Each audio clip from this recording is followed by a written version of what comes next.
The Locked On Podcast Network presents The Big 6 in 60.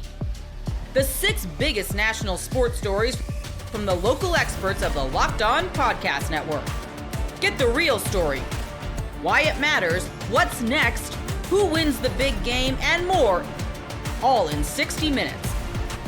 The Big 6 in 60 starts now with the biggest story in sports. Thanksgiving Day and the Bears and Lions going at it. Two teams definitely going in different directions right now.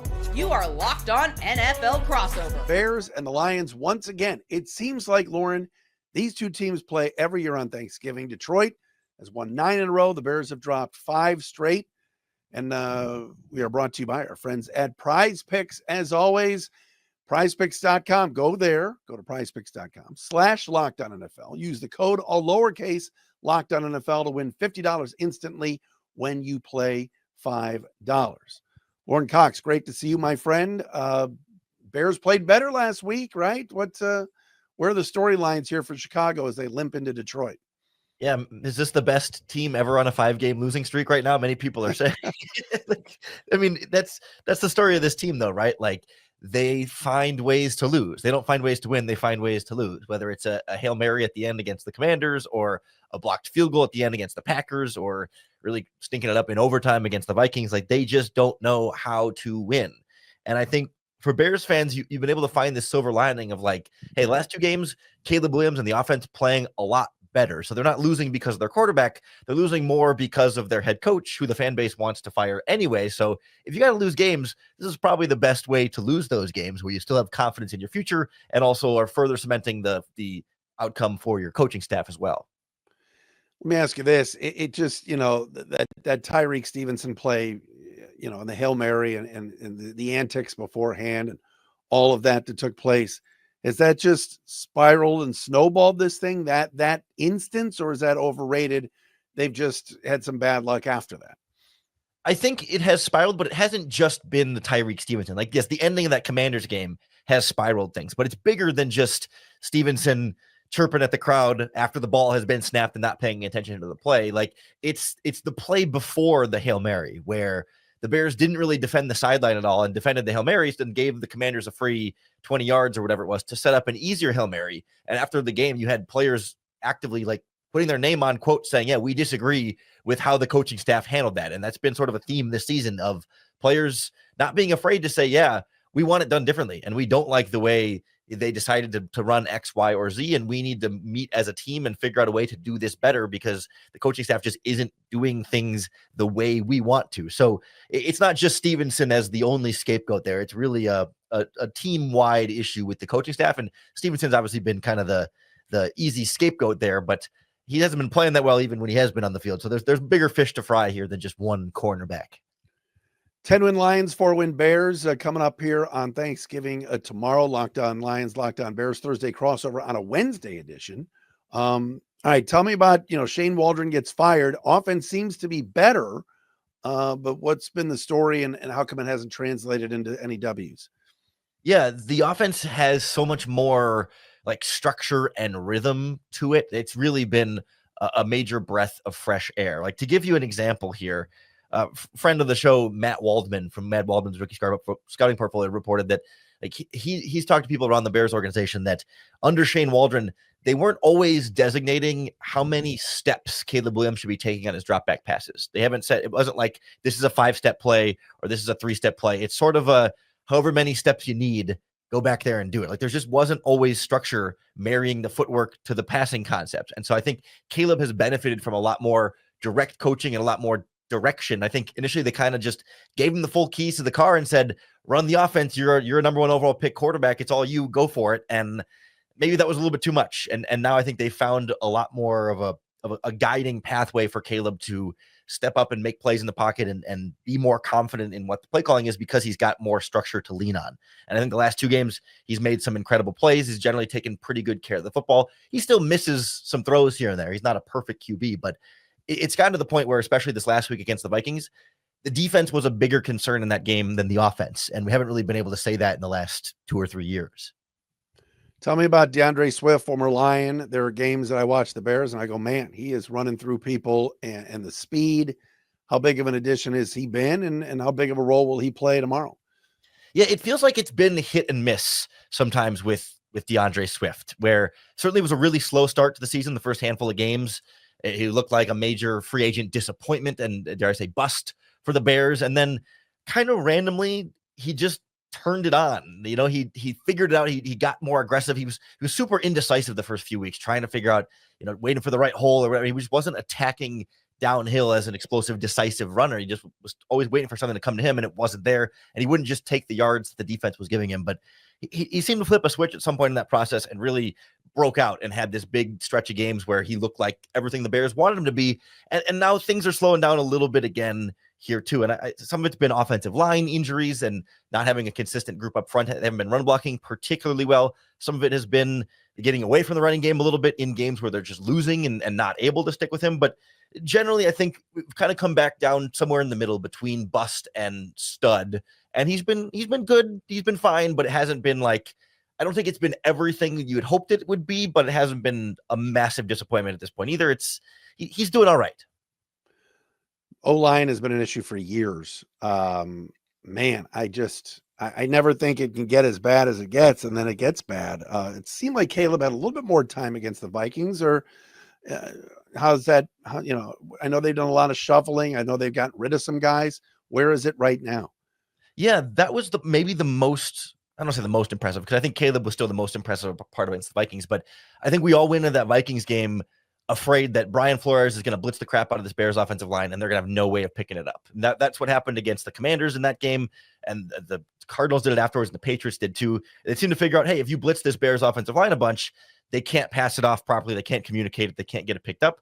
But you change offensive coordinators, and all of a sudden, they communicate a lot better up front, and they have more guys in the block, and they just seem to have answers for the pass rush up front, and that made a big difference in that game against the Vikings. And I think, at least in the passing game, I have a lot more confidence in this Bears offensive line now than I did 3 weeks ago. It's helped that they've gotten a little bit healthier, so they've got, all 5 of their intended starters at this point of the process are out there. There's not a major injury holding them back from a lineup change there. It's still not a great group overall, but they seem to be settling in a little bit. And it's just sort of fingers crossed they can get through another week without any injuries up there, and they're serviceable at this point. What's the biggest storyline on the defense right now for the Bears? The defense is slowly falling apart. Sounds dramatic, but there's a lot of cracks in this foundation right now, and they need to find a way to kind of band together, buckle up a little bit, and just cut out some of the easy mistakes here, because they're getting absolutely gashed in the running game. And it's hard to just pin it on like, hey, this one guy is getting blocked or they're missing tackles or X, Y, or Z. They just haven't been able to fit up runs correctly. I think some of it is missing some guys at the defensive tackle spot that have been injured. The nose tackle, Andrew Billings, was a great revelation for them. And some of it's just guys overplaying their gaps at the linebacker spots, and also playing some pretty good offensive lines. The last couple of weeks haven't made it any easier for them, but I'm very concerned about how the Lions are going to be able to gash them with Montgomery and Gibbs. And then that makes Jared Goff's life that much easier behind it. And they've been pretty weak in the secondary at the cornerback spot that's not Jalen Johnson, and they've been injured at the safety spot that's not Kevin Byard. So you may have a third string safety and a rotation opposite Jalen Johnson that leaves some vulnerability on the back end, in addition to the running game struggles up front. Should I put a bet on FanDuel on the Lions blocking a field goal this week? You would think it's a fool me once, shame on me, fool me twice, shame on you. But somehow, some way, they've had it happen in back-to-back weeks in the exact same spot in the blocking up front. So the Bears haven't seemed to come up with an answer to solve that. So I don't know that I would put my money on it per se, but it's something that I'm definitely concerned about. And I would say more likely in this game than any other the Lions have played in this season. Get ready to tackle the NFL action with FanDuel, America's #1 sportsbook, because right now new customers can bet $5 and get $150 in bonus bets if you win. The FanDuel Sportsbook app gives you everything you need to place live bets on the NFL all in one place. So when you get a hunch in the middle of the game, you can check out the latest stats, view live play-by-play, and so much more on the same page where you place your bets. Just visit FanDuel.com to join today. You'll get started with $150 in bonus bets if you win your first $5 bet. You could take an early look at some Thanksgiving football lines. The Lions are massive favorites in their first game of the day against the Bears. FanDuel has Detroit laying 10.5. I kind of like the Bears. Is that weird? FanDuel also doesn't feel like Caleb Williams and company will putting up a lot of points. The Bears total over-under set at 18.5. I might take the over and the Bears to cover. I bet I can get some nice plus odds on that. That's FanDuel.com. Never waste a hunch and make every moment more with FanDuel, an official sportsbook partner of the NFL. The Giants and Cowboys meet on Thanksgiving. Which one of these reeling franchises will get a win in prime time? You are Locked On NFL Crossover, part of the Locked On Podcast Network. Your team every day. Is this the second year in a row the Cowboys and Giants have played on Thanksgiving, Patricia? That's right. I don't think so. Well, they played Washington last year, right? Yeah, I think, but a couple years ago, I think the Yeah. Giants and the Cowboys were on Thanksgiving, if I remember Yes, correctly. I forgot there was a gap year in there. Yeah. You're right. All right, let's talk about the keys to victory. What do the Giants need to do to steal this win in Dallas?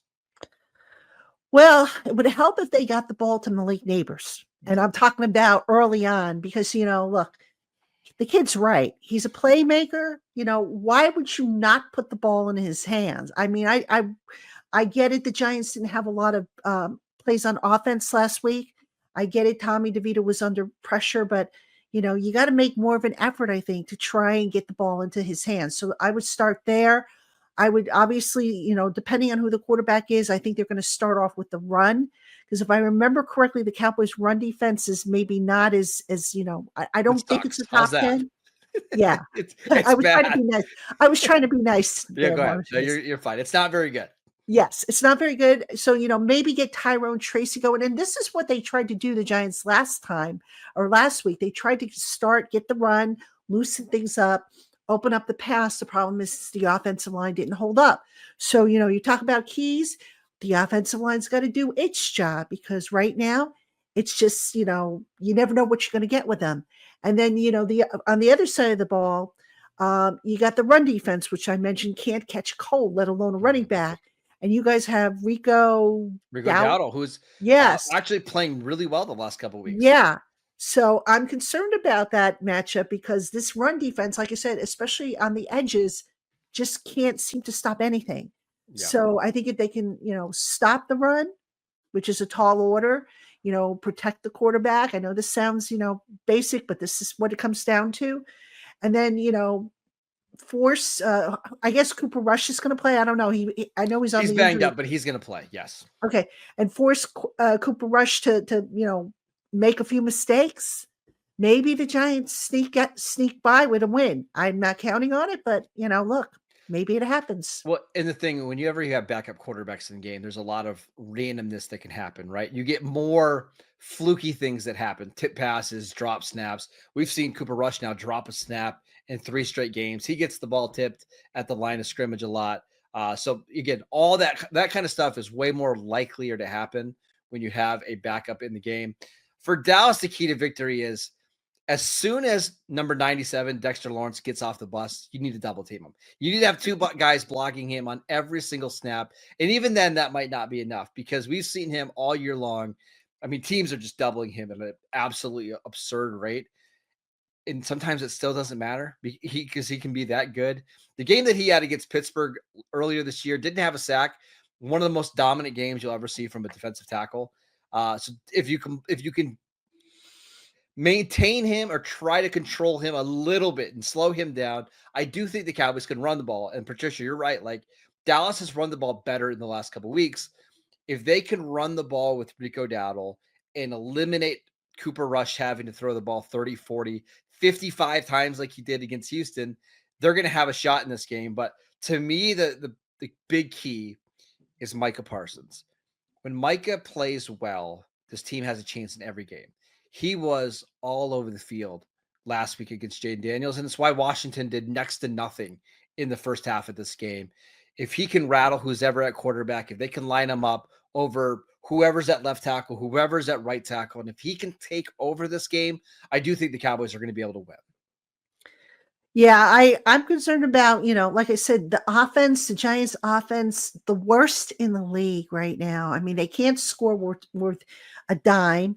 They get down to the red zone fine, but they can't get it in. And part of the problem, I think, is the play calling. I mean, if you're calling slow developing plays inside the 20, I mean, come on, especially when you've got speedsters and guys who can get open, and you're calling these long runs against athletic defenses, such as what they're going to face with Dallas.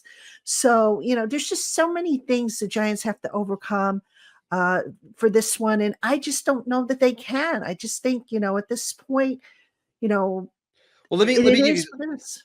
let me give you an area where the Cowboys are going to struggle in this game. According to Pro Football Focus, they are the league's worst tackling team, and if you watch them on Sundays, you'll see why. Like they're not a good tackling team. So what has me nervous is the quick slants to Malik Neighbors, the bubble screens to Wan'Dale Robinson, Tyrone Tracy getting to the second level, because all three of those players are fantastic when you get them in open space. So all it takes in some of these games is one missed tackle, and all of a sudden it's 7-0, right? And when you have a quarterback like Cooper Rush and you don't have the firepower to get back in these games, it's really important to keep the scoring down. So anytime those guys get the ball on the move, I'm going to be nervous. I mean, it's a saving grace for the Giants, but again, the flip side of that is Tyrone Tracy's got to hold on to the ball. The ball security by the Giants running back this year has been terrible. And not just Tracy, Singletary and Eric Gray. So, you can't make mistakes. You can't shoot yourself in the foot. And that's what the Giants have done. They get things going. They get a drive all the way down to the 5-yard line, and boom, what happens? They turn it over, or they get a penalty, or they do, so I don't know. It's just, I fear that this game should be one of the marquee games of the year. And it's basically, I fear it's going to be a slop fest. Which team is going to be the sloppiest, and that's the team that's going to lose. And, I'll tell you what, though, if the Giants can pull off a win, and they haven't won in Dallas for a long time, I think it's like 7 games or something like that since they've last won in Dallas. So if they can pull off a win, then, great. Maybe that'll pick everybody's spirits up. But if they don't, going to be another long 10 days for the land of the Giants. I miss the days when the Cowboys and Giants games used to have juice to them, right? Like, I mean, obviously this game doesn't have juice because it's the 4-7 Cowboys against the 2-9 Giants, right? Like these are two non-playoff teams, but whenever you're in a big prime time stage like this, and everybody's going to be sitting around watching this game, you want it to mean something, right? And you want it to have the feeling of a big game. And unfortunately, Patricia, that's just not the case here. It's not, because there's really the only thing that's at stake, if you want to, is pride. And we hear that all the time when a team is their season's winding down and they don't have a very good record. Oh, we're playing for pride. Well, why weren't you playing for pride earlier? That's my response to that. So, look, I don't mean to be a downer. I know I've been kind of sour on this episode because it's just been that kind of week, that the last 2 weeks really. But, I would say this to the Giant fans who are watching. If nothing else, this is a good opportunity to continue to look at the younger players, see what they bring to the table. And you can make the same argument for the Cowboys as well. Absolutely. Look at the young talent, because, as you start to formulate the needs, maybe somebody steps up that you weren't counting on had the circumstances been different with the record. So, that's what I'd be looking for if I were, a Giant fan. Last thing before we go, I remember in 2010, Tony Romo got hurt into, I think it was week 6. The Cowboys were 1-5 at the time. And that season, they were terrible. One of the things that we were looking for was a rookie Dez Bryant. What could he potentially do? And I remember they went to New York, and John Kitna was the quarterback, and Dez Bryant had a huge game, and the Cowboys ended up beating the Giants as big underdogs. If you're a Giants fan, I think you're looking for the same thing.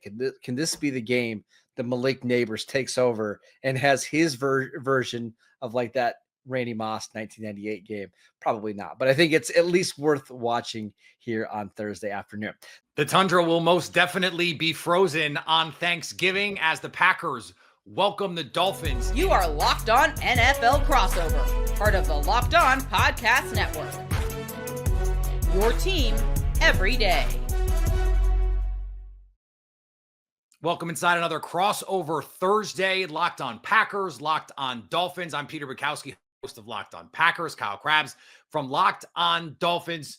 We're both bundled up here because it's getting a little chilly, although not quite as chilly where Kyle is, and certainly where the Dolphins play. It's going to be cold on Thursday, Kyle, in the 20s, and this is going to be all anyone wants to talk about all week with this. Do you want to dispel this right off the bat? Do you have strong weather takes with this Dolphins team?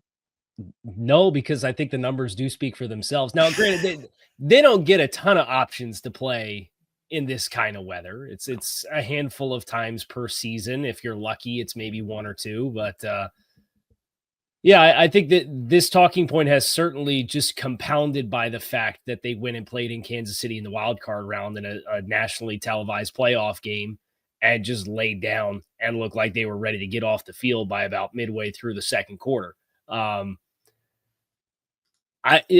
Mike McDaniel's been very transparent about the concept of narratives, and people are going to tell you can't do something until you do, and then they'll tell you can't do something else instead. And they've had some nice team performances in cold. I go back to 2022 in Buffalo. That was a game that got flexed to a Saturday night in Week 15, and the team played admirably well. In that game, they lost 32-29, had the lead in the fourth quarter, couldn't get a third down about midway through, gave the ball back to Buffalo, and they possessed the ball for the entire final 7 minutes of the game and kicked the game-winning field goal from like 20-something yards out as it snowed. That's probably the best team performance the Dolphins have had in a cold weather environment, but it is a reality that you don't get these opportunities. So how the team responds to it is always going to be uniquely interesting because it's not the status quo. Yeah. This meteorology corner brought to you on Crossover Thursday by Prize Picks. Download the app and use code Locked On NFL to win $50 instantly when you play $5. It is funny too, because the Packers, to a different degree, but the Aaron Rodgers teams, the narrative from the fans even was always, it's a finesse team. They're built for the dome. They're built for warm weather. And then in the playoffs, they can't play the style of football that they want to play. Mm-hmm. And so even though it's not the same, it is similar in that this is kind of how the Dolphins were built. It's how a lot of those Packers teams were built. And sometimes that's just the reality. It's kind of why I like Buffalo saying, hey, let's be a run team. Let's be a power team. Because we don't have to throw the ball over. We can just let Josh Allen, why did I say that so strangely? I don't know. Sort of be the head of the snake on all of this. I don't know if there's a way to change that, because I kind of like how the Dolphins are built. I don't know if the cold, like hard ground, is that going to slow Tyreek Hill and Jalen Waddle down that much? I don't know. Well, I think one of the things that is important for Miami is from a equipment standpoint to make sure that they are well equipped and prepared. And I know this is a team that has speed. It's a big part of the recipe of how they like to space the field. But if you're going to show up there and the little mini cleats thinking you're going to glide all over the place on this field, you're going to be slipping and sliding all over the place. And right, that was part of the issues it felt like with these smaller receivers in the playoff game against Kansas City. Is Kansas City said, okay, bet we're going to play in your face, and we're going to bet you don't get the footing to play through contact quite as well. And that was a big barrier to the Dolphins. I think one thing that does lend itself a little bit more favorably to this version of the Dolphins team as compared to specifically the 2023 version. That team last year was so big play oriented, shot play down the field. This is a lot more of the traditional West Coast dink dunk, free access, space here. They're starting to play their eligibles off of each other pretty well for spacing purposes. So I don't know. Austin Jackson, the starting right tackle, went down with some kind of a knee injury at the end of the second Buffalo game and is out for the year. And the past 3 weeks since, they have really struggled to get push on the right side of the offensive line. So as the run game has regressed, the ability to spread completions and distributions across 8, 9, 10 eligibles has been something that they've really leaned into, and provided that the wind isn't crazy or precipitation doesn't go crazy. It doesn't sound like that's going to go super crazy. I think that's where the Dolphins are probably looking at how they've played and how they played last year as a big play reliant team and said, hey, we're a much more efficient short passing game this year. And if we can use that as an extension of our run game, which Mike McDaniel alluded to on Monday when he spoke to the media, then maybe we'll at least be a little bit more regular on offense than what we were in some of those opportunities last year. It raises a good question for Jeff Hafley too, because coming into the Bears game a couple weeks ago, we heard the Bears said, we want to get the ball out of Caleb's hands quicker. And they did that. And the Packers were slow to adjust to it. And so they can't be slow in a game like this to adjust to it, because if you're slow at all against Tyreek Hill and Jalen Waddle, we know, and Devon Achane and all the other, explosive dynamic playmakers that Miami has, that's going to be pretty problematic for your team. You mentioned that evolution. How has that affected what the defense is doing? Because the Dolphins are now getting to possess the ball a little bit longer, going on more sustained drives. That should theoretically help your defense, but this team has kind of been up and down there, it seems. Yeah. So I would say this from a coverage perspective. Teams are very much intent on removing the explosives and playing a lot of clouded corners up in the face of Tyreek Hill and Jalen Waddle, and then playing a safety over the top. And that's where you've seen Jonnu Smith. This is the first time in the Mike McDaniel era, the Dolphins have a third receiver with more than 500 receiving yards in a season. Wow. And it's Jonnu Smith already. And he's within 100 yards of both Tyreek Hill and Jalen Waddle. And when you have that much attention that's committed to those two guys, whether you choose to space it and go empty, which they've done, or whether you choose to bunch everything in and do motion and get your man zone tells pre-snap and anticipate what the coverage rotation is going to be, that's where they have found a lot of the efficiency, is playing guys off of Tyreek Hill and Jalen Waddle. And teams have been very intent to play too high on the roof and limit those plays. Now, they got more single high against New England. It really felt like New England leaned into saying, we're going to really kind of take advantage of, we feel like the matchups is in the trenches and being able to slow down your run game. And the Dolphins got a little bit more aggressive with some tight window throws. Next Gen Stats has Tua Tagovailoa this year tracked at about 12% of his throws as tagged as aggressive throws with a defender within 1 yard. Against New England, it was 20. It was almost twice as high. Wow. And that I think had a direct correlation to how they structurally built their defense. So that's the first decision that Green Bay is going to have to make, is say, hey, we're going to play the guys on the roof and really feel like we can control the line of scrimmage with a lighter box count. And if that's the case, then the pressure falls on Miami's ancillary players to make guys miss in space and force missed tackles to keep them on schedule offensively. Does this have the feel of a game to you where you're expecting this to have to be a shootout? Like, this is not a game that you want Miami's defense to try and have to win. Is it a game where you want to get up and down, or what do you think is the optimal play script for Miami in this one? I think the optimal play script is to find a way to continue a lot of the ball control stuff. I think Mike McDaniel, throughout his era as the head coach of the team, when they've tried to score a lot of points, when they feel like there's urgency to score, usually that's when you trade blows early in a game and you make a mistake, and then the other team capitalizes, and then you try to make it all up, and it snowballs on you. And that's what happened the first time they played the Bills in 2023. That's what happened when they played Baltimore at the end of the year in 2023. Those games when you feel urgency to have to score a lot of points. So the way that they've combated that is they have more 10-plus play scoring drives this year already than they did all of last year combined. Wow. So that element of just being a little bit more patient with how they play, they have to find a way with some questions in the run game and their physicality up front in a cold weather environment and a team that is more used to playing in that kind of environment. They have to find what that recipe looks like if they're going to win this football game. Get ready to tackle the NFL action with FanDuel, America's #1 sportsbook, because right now new customers can bet $5 and get $150 in bonus bets if you win. The FanDuel Sportsbook app gives you everything you need to place live bets on the NFL all in one place. So when you get a hunch in the middle of the game, you can check out the latest stats, view live play-by-play, and so much more on the same page where you place your bets. Just visit FanDuel.com to join today. You'll get started with $150 in bonus bets if you win your first $5 bet. You could take an early look at some Thanksgiving football lines. The Lions are massive favorites in their first game of the day against the Bears. FanDuel has Detroit laying 10.5. I kind of like the Bears. Is that weird? FanDuel also doesn't feel like Caleb Williams and company will putting up a lot of points. The Bears total over-under set at 18.5. I might take the over and the Bears to cover.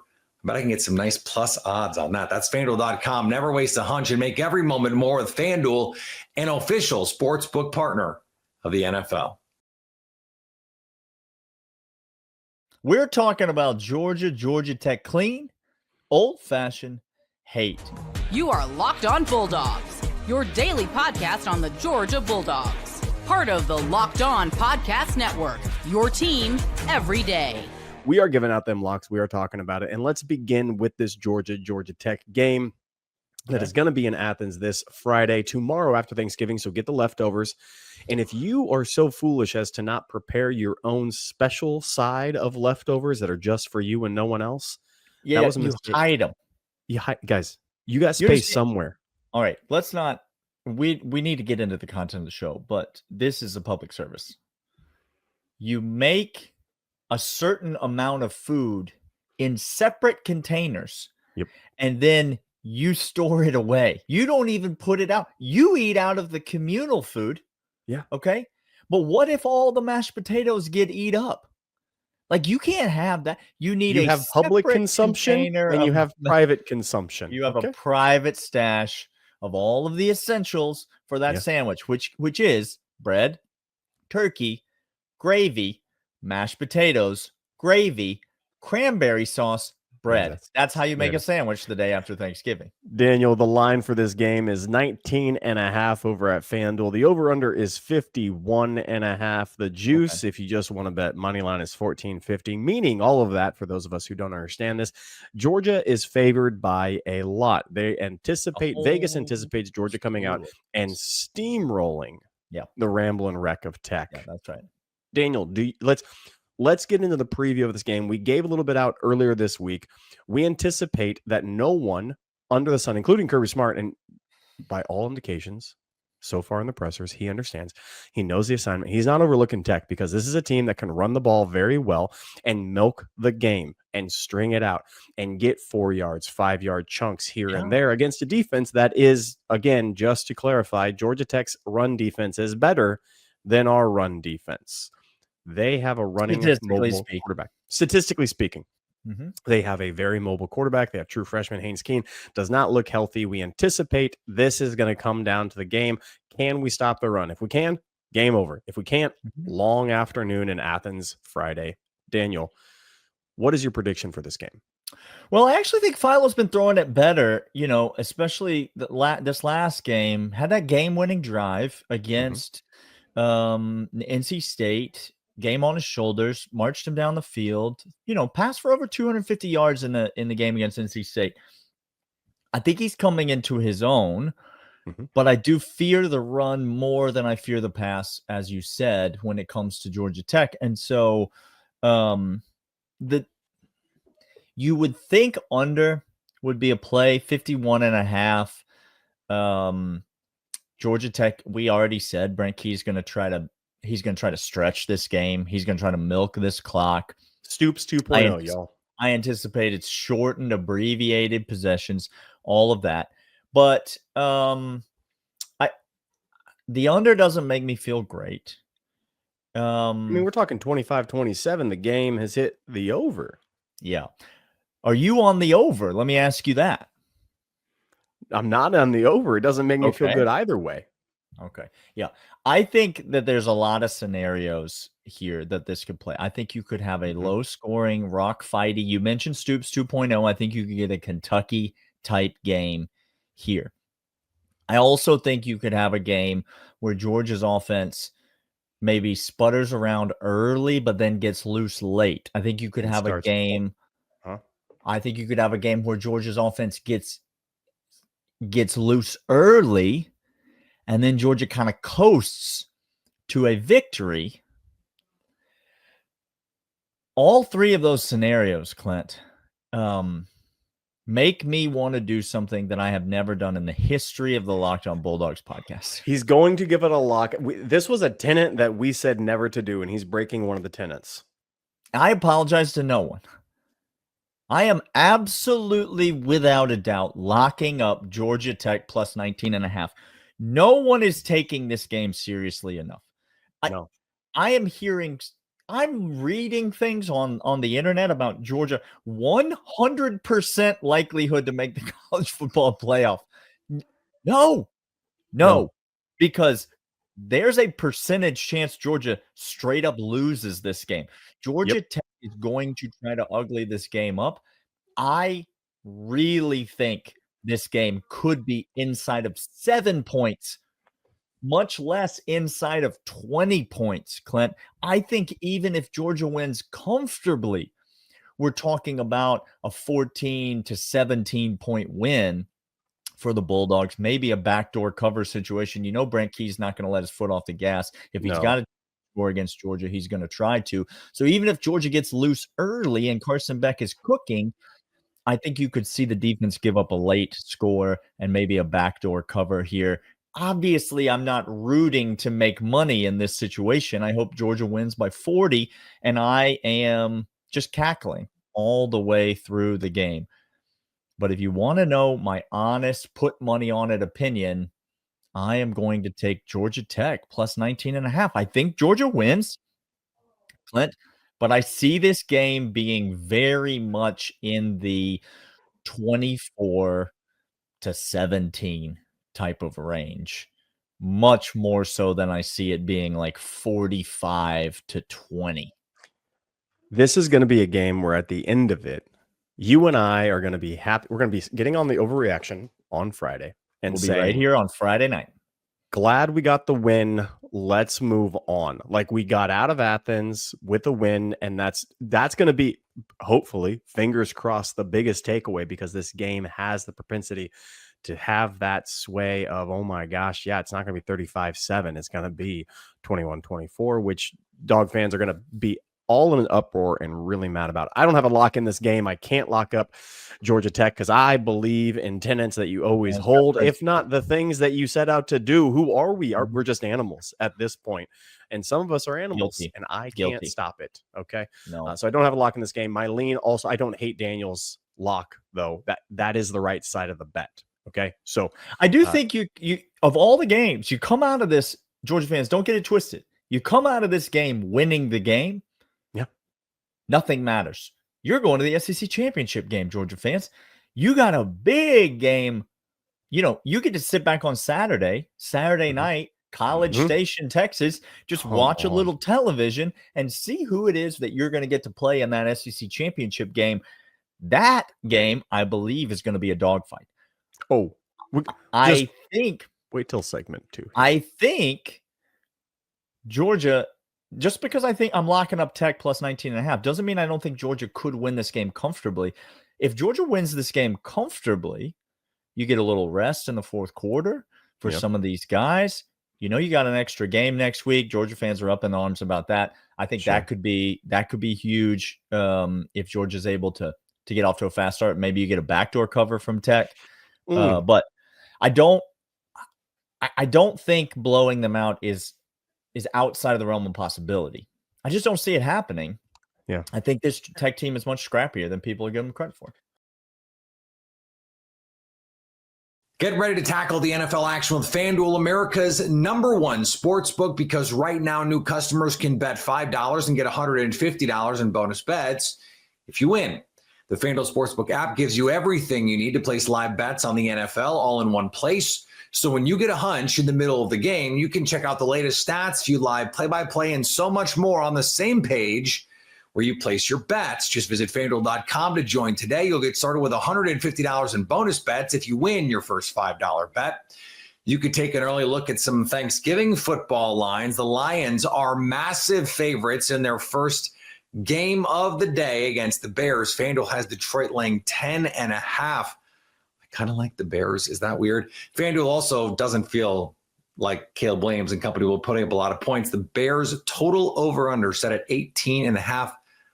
I might take the over and the Bears to cover. I bet I can get some nice plus odds on that. That's FanDuel.com. Never waste a hunch and make every moment more with FanDuel, an official sportsbook partner of the NFL. This is why Ole Miss will beat Mississippi State. You are Locked On Ole Miss, your daily podcast on the Ole Miss Rebels. We have reached the battle of the Golden Egg, a game every year that is very meaningful for anybody with Mississippi ties. I think it's the most underrated rivalry in the whole Southeastern Conference. Everybody respects their team and what's going on, but I just don't see the hatred and the vitriol and everything that makes the Ole Miss and Mississippi State game special that in other places. Like the Alabama-Auburn game are usually the stakes are involved. The game, there's so many games that go around these stakes. The Ole Miss-Mississippi State game, it's just off of intensity. It's just off of hatred. It's just off of wackiness. And I think everybody enjoys that. I think the whole country enjoys this rivalry because of what it has become over the years. You want to look at my take for today's show? Ole Miss has to blow out Mississippi State. I mean, absolutely blow them out and hope for chaos for this weekend to possibly work out for them. And that's even then, it's not very likely. Ole Miss does have a slight hope for the playoff with an Egg Bowl blowout, but there's a lot of stuff that has to happen and chaos has to go. We'll talk about the playoffs. We'll talk about a bowl game as well. Second of all, the Ole Miss defense will be led by Mississippians that understand the Egg Bowl, and that is going to be a big thing. J.J. McGee, Suntaran Perkins, Xavion Harris, those guys in the middle of the defense is probably going to play a major role in this football game. And some Ole Miss stars will be playing their last game at Ole Miss due to opt-outs. That could be Jackson Dart. That could be Princely Emmanuel and Walter Nolan, a whole bunch of people that is preparing for the next level. There's a good chance that they do not play the bowl game. So this Mississippi State game will be your last opportunity to see them. But let's talk about this playoff thing. Ole Miss came in at number 14. I said in my live stream reaction show during the playoff rankings that number 15 or below was a bridge too far. There's just almost no path for a playoff run for Ole Miss if they were 15th or below. Number 14, there's a chance, albeit a slim one, but there's a chance. So let me tell you the scenario real quick. The way that what Ole Miss needs to have happen is they need 13, 12, and somebody in the top 11 that can fall below 11 to lose. Now the question becomes when they fall and who falls if they fall and end up above Ole Miss. But what Ole Miss needs is for number 13 to lose, which is Alabama. They play against Auburn. Auburn has to beat Alabama. That's a must-win game. Ole Miss cannot make the playoffs with an Alabama win, in my opinion. Number 2, South Carolina needs to beat Clemson. And this is where the blowout comes in this game. This will be number 15 South Carolina beating number 12 Clemson at Clemson. That is a prime jump over the team in front of you position for South Carolina. The team in front of South Carolina is Ole Miss. So in a 3-loss game, even though Ole Miss won that by 24 points on South Carolina's home field, South Carolina would probably get the recency bias, benefit of the doubt, and leapfrog Ole Miss in that scenario, unless Ole Miss put out an unbelievably impressive performance as well on national TV with everybody watching. That is how Ole Miss can protect themselves from being jumped over. So what Ole Miss fans are probably rooting for in that game, a 27-24 win by South Carolina. South Carolina has to win. There's no reason to think that they don't have to win, but they have to win that game, but they don't need to win it so much that they leapfrog, if that makes sense. And so that gets Ole Miss to 12th, and you need to get to 11th to get into the college football playoff. In that college football playoff, you have Tennessee and Vandy. That is obviously a thing. If Tennessee lost that game, they would fall behind Ole Miss, as it's been proven already in these playoff rankings. So that's an easy way for it to go. Indiana against Purdue. Purdue's like 1-11, 1-10. That doesn't seem likely. Notre Dame might be too high up in the rankings to where even if they lose the game, they won't be able to fall enough. So maybe Syracuse and Miami is something. Maybe Cal and SMU. Maybe those positions are important for this scenario. Again, it's not likely. It's a shot in the dark. It's a lottery ticket. but it is reasonable enough that people can root for the games on Saturday in a certain way to see if it works. Remember, the 2022 baseball team that won the national title backed into that NCAA tournament. And once they got there, they created basically holy hell. But that is the scenario of why I think Ole Miss has a chance to come out motivated in this game, because there is something to play for. It's not a situation where you're playing a play out the season game like Mississippi State is, if we're being honest about it. This is a game that Ole Miss needs to do what they did against Arkansas. They need to put up a ton of points. They need to throw for 600 yards. They do all that, they are going to be fine. So if one of those teams happens and Ole Miss ends up as the first team out, which would be, potentially one of the most Ole Miss things ever. But if it happens, Ole Miss is likely going to a bowl game, and they're not probably going to get a very good bowl because of bowl teams are very wary of how the excitement level is of the team. I've heard the Music City Bowl. I've heard the ReliaQuest Bowl, probably in that realm. The Gator Bowl looks like they're going to take Florida, which they should. They're going to sell out the Gator Bowl like crazy. But let's say Ole Miss goes to one of those two bowl games to play a Big Ten team. Odds are you're going to have a completely different lineup than you are going to line up against Mississippi State. And I think that is a good thing for the bowl game, and I think Ole Miss fans should be excited about that. A chance to see Austin Simmons starting, a chance to see maybe Aiden Williams playing wide receiver, a bunch of younger rebels on the field. This is basically what a spring game it used to be for, essentially. But it's a situation where Ole Miss can really do some work going into spring and into fall. And like I said, we're going to autopsy the season to death after the Mississippi State game. But the motivation of those playoffs has a chance to where Ole Miss comes out and has a chance to 50-burger Mississippi State. Now, the question is, do the players on Ole Miss's football team think 14th is close enough, that scenario is close enough to where they care? Because we've seen this generation that's coming through, when the slightest thing goes wrong, they fall off. It's a generation of front runners right now. And is that fight there? I do not know. We'll have to wait and see on Friday. But I think Ole Miss is going to be able to score and score at will on this Mississippi State game. And so much so that in my final prediction that we're going to put out in the third segment, I changed it a little bit. I do think Ole Miss is going to be a little bit motivated in this game. I do think Ole Miss is going to be able to score points. I do think that defense, and specifically that defensive line, is going to hunt. So that is a very good position. It's going to be very difficult for Mississippi State to deal with the emotion factor of the game.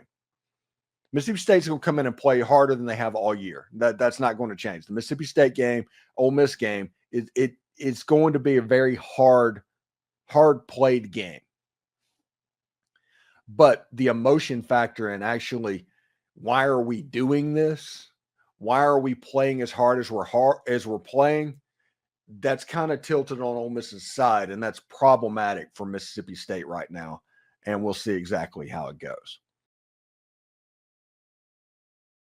Get ready to tackle the NFL action with FanDuel, America's #1 sports book, because right now new customers can bet $5 and get $150 in bonus bets if you win. The FanDuel Sportsbook app gives you everything you need to place live bets on the NFL all in one place. So when you get a hunch in the middle of the game, you can check out the latest stats, view live play-by-play, and so much more on the same page where you place your bets. Just visit FanDuel.com to join today. You'll get started with $150 in bonus bets if you win your first $5 bet. You could take an early look at some Thanksgiving football lines. The Lions are massive favorites in their first game of the day against the Bears. FanDuel has Detroit laying 10.5. I kind of like the Bears. Is that weird? FanDuel also doesn't feel like Caleb Williams and company will putting up a lot of points. The Bears total over-under set at 18.5. I might take the over and the Bears to cover. I bet I can get some nice plus odds on that. That's FanDuel.com. Never waste a hunch and make every moment more with FanDuel, an official sportsbook partner of the NFL. It's a crossover edition as we get ready for game day. Iowa, Nebraska, Black Friday is here.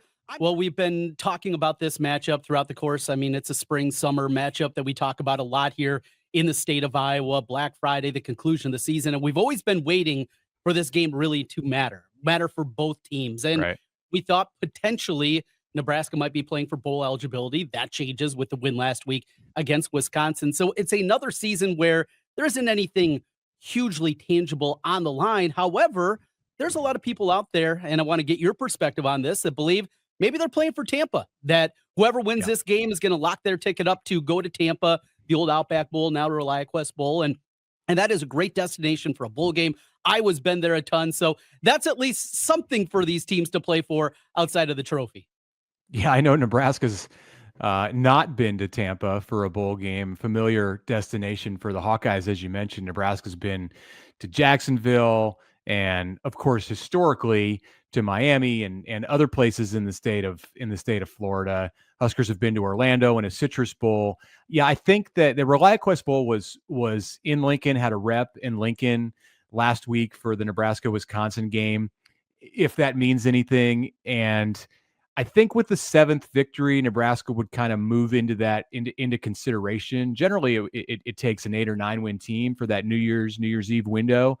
But with Nebraska's bowl drought, it's been a shocking 8 years since Nebraska last appeared in a bowl game, 2016 in the Music City Bowl. So there's some interest, some elevated interest, some excitement for sure from Nebraska fans about going to a bowl destination, no matter where that might be. If it's Nashville again, if it's Phoenix for the Rate Bowl, that's been mentioned as a possibility. And then, yes, with a victory against Iowa, Nebraska would enter contention for Tampa and the ReliaQuest Bowl. So it's all out there. I think it's definitely refreshing for Nebraska fans to be able to have that conversation right now before Black Friday or on Black Friday, as opposed to all of the mud that Nebraska has been dragged through in the last decade. So while it may not have the meaning that you mentioned, like no division championship on the line, no bowl eligibility, nobody's playing for a CFP spot, Nebraska will gladly take that in a trade-off for knowing that it's going to be playing in December or January.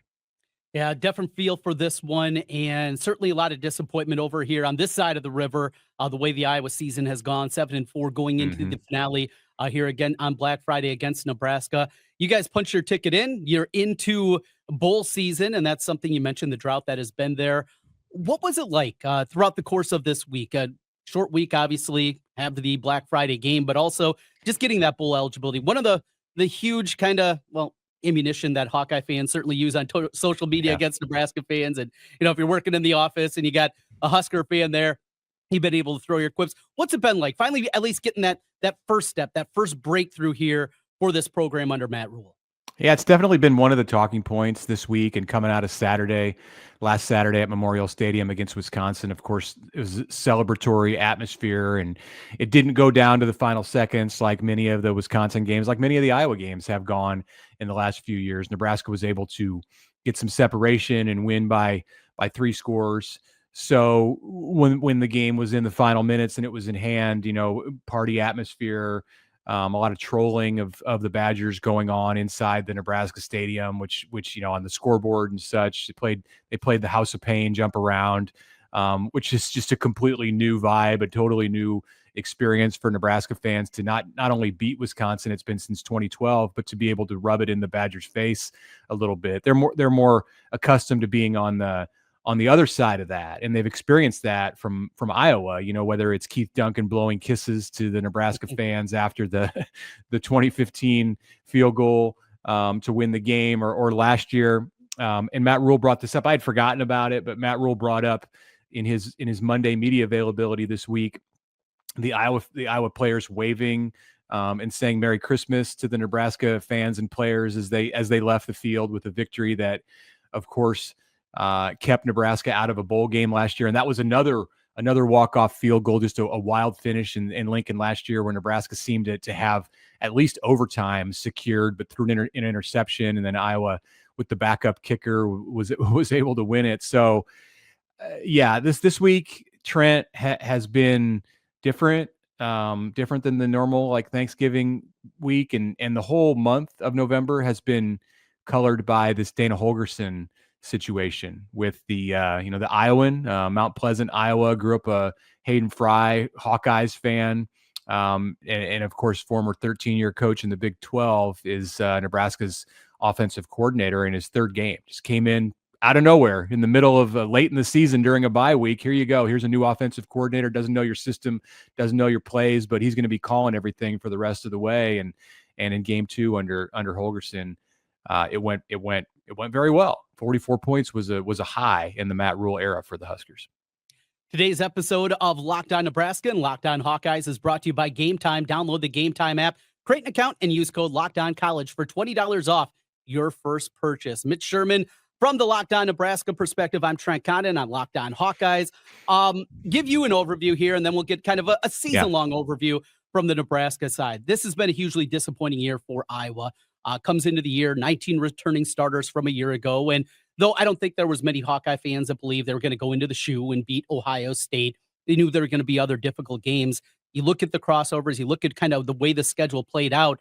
The hope was this is going to be a team that maybe came into this one with a chance at the college football playoff, that had an opportunity to play for that, maybe a 10-2 type of season, and you can get there. And I think a 10-2 season probably would have got them there if it would have played out in that fashion. It didn't. And it wasn't just bad quarterback play, as we've seen so much. There's been a whole lot more there, even as Caleb Johnson has had one of the most incredible years in Iowa football history at the running back spot. It's been inconsistency again at the quarterback spot, but maybe more surprisingly, this team that returned 9 starters on the defensive side of the football, they've struggled. They've struggled mightily on that side, and it's been different aspects of it. A couple weeks ago against UCLA, I know you guys remember UCLA well, as also from a surprising loss earlier this year. Team that couldn't run the football, and they ran the football against Iowa. They've struggled to find a second cornerback. Their top cornerback is out for the rest of the season now. Jamari Harris will not play against Nebraska on Friday. So a lot of components here. It's just been a surprising year and a greatly disappointing year, because this was the season where it felt like it was all in place, schedule, returning talent, all those different things. It didn't happen. And then a lot of speculation about the future of what Kirk Ferentz is going to be. And as he's approaching 70 years old, what that's going to mean for this program going forward. And you look at next year's schedule, it is an absolute bear. So a lot of disappointment over here on the east side of the Missouri River. Let's go to the west side of the Missouri River. What has been just a solid overview of the Nebraska season? Yeah, I'll say this first of all. It's intriguing to watch what's going on in Iowa City this year. You know, from my perspective as somebody who's been around the Iowa program and has covered the Iowa program before, you know, I go into this with and I'll get to your question about Nebraska in a second, but I go into this with obviously that question about Ferentz, and you know, is there going to be some clarity? Is there going to be an answer here? You know, it would seem just wild to think that this could be the last time that we see him on the sideline at Kinnick. But as you said, when you get to that place in his career that he's at, you just never know. So that to me is a huge storyline, you know, although probably one that's a little under the radar, because you just, you know, expect, well, he's going to be back. He's always going to be back. He always comes back. That I think a storyline that people aren't necessarily talking about. In that quarterback situation, you know, I wonder, maybe we can get to this after I talk about Nebraska, but does Iowa even like attempt to throw the ball more than just like a token pass here or there? It's amazing to me to look at what's happened since Cade McNamara went down, and to see that in the games that Iowa's won, it's thrown for under 100 yards. And the one time where it did air it out just a bit with Sullivan against UCLA, you know, that's the loss. That's the one loss that's on the schedule in the last month. So I wonder, going into this game where it's going to be cold and, you know, difficult to catch the ball, do they even attempt to throw it? Like Nebraska's had its share of defensive mistakes this year too, and struggling with you know, various parts of, you know, whether it was UCLA and struggling with the run game, or Wisconsin, you know, got it going through the air. Like, this hasn't been a great second season for Tony White, Nebraska's defensive coordinator, especially following up what the Huskers did on defense and being a top 10, top 15 defense last year, despite the 5-7 season. So some disappointment there for sure from Nebraska. To get into talking about this season for the Huskers, not as good defensively as I think people expected coming into the year. Offensively, it's been a mixed bag. You've got the freshman quarterback, Dylan Raiola, the former 5-star Georgia Ohio State commit who flipped to Nebraska a year ago this time and won the starting job, and really won it in the spring, but they waited until August to announce that. It was inevitable, and he got off to a great start. Nebraska was 5-1. Had that win over Colorado where the Huskers looked like a top 20 team and jumping out to a 28-zip halftime lead, putting that game out of reach in the second quarter, and going to Indiana after 6 games. This was a team I think that people weren't worried about bowl eligibility. It was like, hey, could they be a 9-win team? Like Ohio State loomed out there as an expected loss, but everything else looked winnable. And they went on a 4-game skid, 56-7 at Indiana, just a disaster. Like in every way, shape, and phase, that game was a huge setback, not just for this team, but for the progress that Matt Rule's making in his second year of getting people to believe and buy into what he wants this program to be. And then you rebound. You go to Ohio State and just about pull it out, 21-17. Like Nebraska had a chance to win that game in the final minutes. And, people think, all right, it was an anomaly. One game at Indiana, like we can forgive if that's going to be, the only time the team looks like that all year. Bye week going into UCLA, Nebraska's expected to get bowl eligible against UCLA. And nope, Bruins just take it to Nebraska. And it was a physical, whooping, and then a loss to USC. So the Holgorsen stuff creeps in as a big storyline. Dylan Raiola really regressed for parts of the season. He dealt with injuries. Teams figured out how to pressure him and really rattle the true freshman at times. Nebraska's running game was not consistent, and then you have the Wisconsin game where the offense just got it together and played a solid game. And I think some of that Holgorsen stuff has really taken the middle of the stage as being a huge storyline right now. Like he finally got Nebraska to play the kind of offensive football that we hadn't seen since the month of September. So a lot of ups and downs. I wouldn't say like tremendous deep disappointment, the same kind of disappointment that maybe Iowa feels being in 7-4, 6-5 at Nebraska actually feels okay by and large because it's been since 2016. But I mean, if some things are a little bit different, maybe if Dana had said yes to this job when Matt Rule first approached him last offseason, this could have been an 8 or 9 win team.